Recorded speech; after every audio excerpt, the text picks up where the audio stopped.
Okay, I know it's been a long time. If you've already subscribed to my channel, welcome back to my channel. If it's your first time, make sure you hit the bell and hit subscribe, because it's going to be some really good stuff, okay? Not only am I still on my decluttering journey, I'm now on a debt journey. And I think if I had to think about it, I have approximately $276,000 in debt. My plan? Get it paid off in 5 years. It can be done. I believe it. I believe it here. I believe it here. So I know what's going down. All right. Here are my plans, okay? I want to create a budget. And I've already kind of started doing that. I made a budget through May of 2019, and it's serious. After I do that, I'm really going to keep a close watch on my spending. Now, I'm not really a big spender. Most ladies, you know, they like their handbags, they like their Louboutins, they like their heels. I'm not that person. I'm more of a person like, if I see a purse and it's like $230, I'm like, you know how many groceries I can buy with $230? Like, I'm that person. I've become so grown up. But honestly, I've never really been a purse, shoe kind of person. A lot of that probably had to do with me being an athlete. I've been an athlete all my life, so I was a sneakerhead. So give me a pair of Nikes, I'm good. But now it's like, okay, it's time to be grown up. You're old enough to start doing some things. And what's my goal in life now? To become wealthy, retire early, and travel as much as I want to.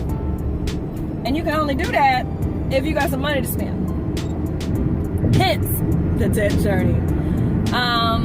As I mentioned, I have approximately $276,000 in debt.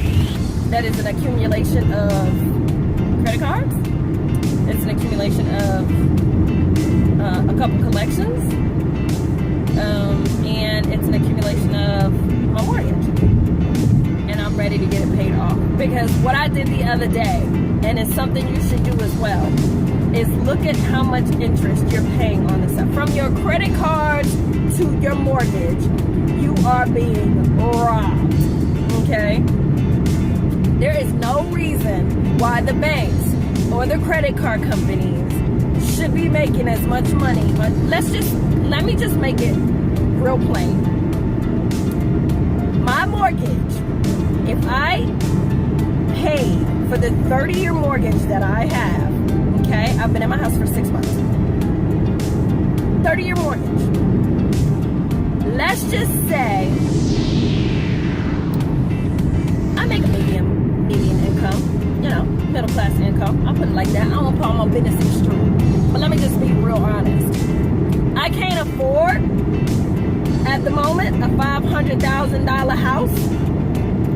But based on my income and based on my 30-year mortgage and my mortgage payment, I will have paid $511,000 in interest for one house. They say for every one house you buy for a 30-year mortgage, you're buying 2 houses for the bank.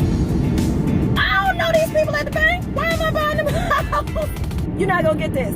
I can think of a few things to do with a couple $100,000. Let's be real honest. So it is my duty to pay off my debt and keep the money coming into me. Because when I think about the amount of hours I put in a week and know that on payday, half or over half, 70% is going to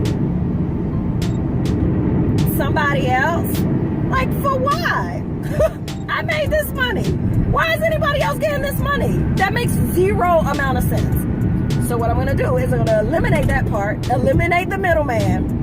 So when I work my 40 hours, my 50 hours, my 60 hours, whatever I'm working, which really doesn't matter because I'm salary. But no matter what I'm working, I need all that to come to me. I need all that right here, right in this pot.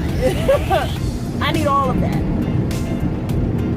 So it's very important for you to sit down and write out your bills. What I did, I sat down, I wrote down every bill from smallest to largest, of course, ending with the mortgage. And I'm following the Dave Ramsey baby steps. You may have heard him on the radio. Dave Ramsey has 7 baby steps. The first baby step is to have $1,000 as an emergency fund. Okay, I have that. Got my $1,000 stashed away. Cool. My fireproof, water safe.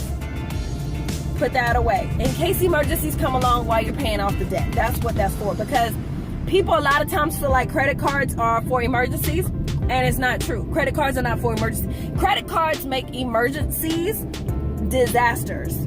Because every time, here's how credit cards work.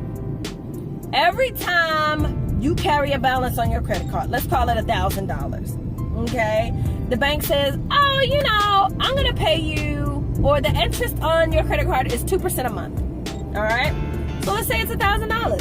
If you carry $1,000, if you don't pay off that $1,000 at the end of the month in full, because you're carrying a balance of $1,000 to the next month, the bank is going to charge you 2%. 2% of $1,000 is $20. So now your bill is going to be $1,020. Guess what? You pay your minimum. Half of that goes to interest, or over half goes to interest.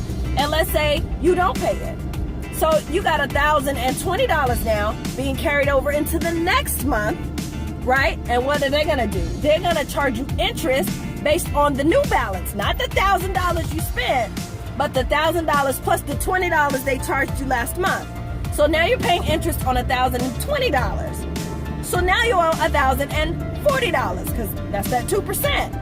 And it keeps going and going. And that's why people get into the mess that they get in. That's why you get into tens of thousands of dollars.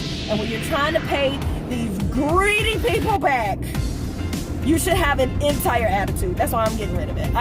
Honestly, my credit card isn't as bad. It's $1,600. I'm knocking that out this month.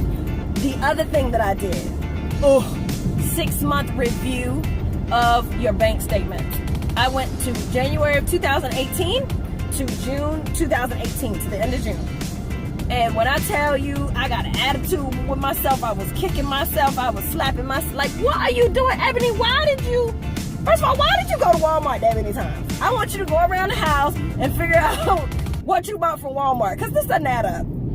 So once you go through that 6-month review, it's best to categorize it. I put it in groceries, every month bills, a bill that doesn't change. That's light bill, water bill, insurance, all of those things never change, okay?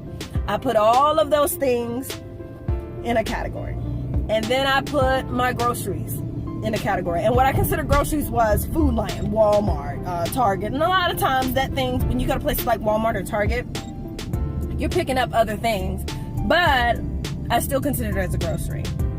All right, and then you have other moments, like things you get if you give to church, put that in a category. If you're tithing, put that in a category. The other thing I put in a category was miscellaneous. And when I tell you I have so many miscellaneous categories, bruh. All I can say is, let's put it like this. In January, I spent $933 on groceries. Now remember, that's including grocery stores, that's including the Walmart, that's including the Target, all of those.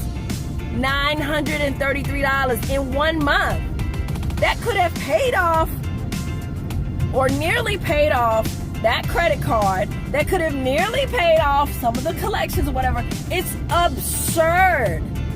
Let me tell you, February, like $888. March, $735. Now, granted, the amount is going down.